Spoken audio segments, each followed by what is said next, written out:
অটোতে অ্যাক্সিডেন্ট করেছে, সেই অটোটাকে আমি ডেকেছি কেন? ও চাপা দি কথাটা শোনো। অটোতে চলে যাচ্ছে, আমি কেন ডেকেছি? কারণ ওর মেয়ে স্কুলে যাচ্ছে। আমি কেন পিছন ডেকেছি? অ্যাক্সিডেন্ট হয়েছে হয়েছে। কোনো অবলা পশুকে ভালোবেসে দেখেছে? কিসের মা? আমাকে বলছে অটোতে অ্যাক্সিডেন্ট করেছে সেই অটো। আচ্ছা, আমার একটা কথা জানার ছিল, সোসাইটি মানুষরা বাইরে বেরোয় না কখনো? তারা কি মনে করে সোসাইটির মধ্যে সীমাবদ্ধ থাকতে হয়?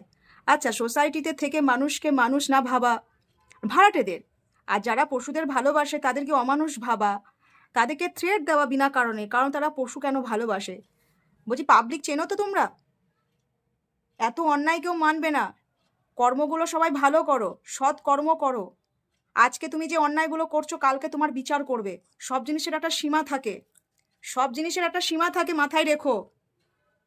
আজকে তুমি যে অরাজকতাগুলো করছো চোখের সামনে, একটা ছোট বাচ্চাকে অ্যাক্সিডেন্ট করানোর পরে আমাকে দাবি রাখছো, আমার অধিকার নেই। আর সব থেকে বড় কথা, ভাড়াটে বলে যে অপমানটা করে, ভাড়াকে আমরা এমনি ফ্রিতে এসি, ভাড়াটেটাকে ফ্রিতে এসি, তাহলে একটা নিয়ম কেন হয়েছে? কিন্তু অনেক ভাড়াটে আছে, এরা সুযোগ পেলে শুধু ভাড়াটে বলে অপমান করে। তাও যদি আমি থালা ভর্তি করে কুকুরগুলোকে খেতে দিতাম, সেটা দিতে পারি না, কিন্তু সেটা দিতে পারি না, অধিকার নেই। এই প্রথম দেখছি এখানে ভাড়া থাকার পরিণাম কতটা ভয়ানক। আর বিশেষ করে যদি এখানে ভিতরে কুকুরদেরকেও ভালোবাসে। আমি চাই কোনো স্ট্রং মানুষ এখানে ফ্ল্যাট কিনে আসুক বা ভাড়া আসুক, কিছু মানুষকে তো জব্দ করা উচিত। যা বারবারন্ত এদের, আমি এখানে না আসলে বুঝতাম না যে মানুষ কতটা অমানুষ, এই জগৎটা আলাদা।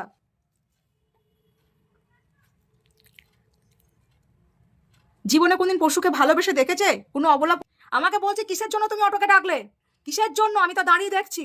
এভাবে বলছে, কিসের জন্য তুমি ডাকলে? অ্যাক্সিডেন্ট হয়েছে। ইংলিশ, এবার ইংলিশ বলতে হবে, তাকে আবার ইংলিশও বলতে হবে। নট মানুষের বাচ্চা, ওটা কুকুরের বাচ্চা। আমাকে বলছে আল্লাহ যে একটা বাচ্চাকে এভাবে অ্যাক্সিডেন্ট হলো, নট মানুষের বাচ্চা, ওটা কুকুরের বাচ্চা। এমন ভাব দেখাচ্ছে যেন মনে হচ্ছে সোসাইটি আমি সারা জীবন ভাড়া থাকবো, আমি বাইরে যাব না, পাবলিক ওদেরকে দেখবে না, চিনবে না, ওরাই সোসাইটির ভেতরে সারা জীবন থেকে যাবে। জানে না বাপেরও বাপ আছে, সব জিনিসের একটা সীমা আছে।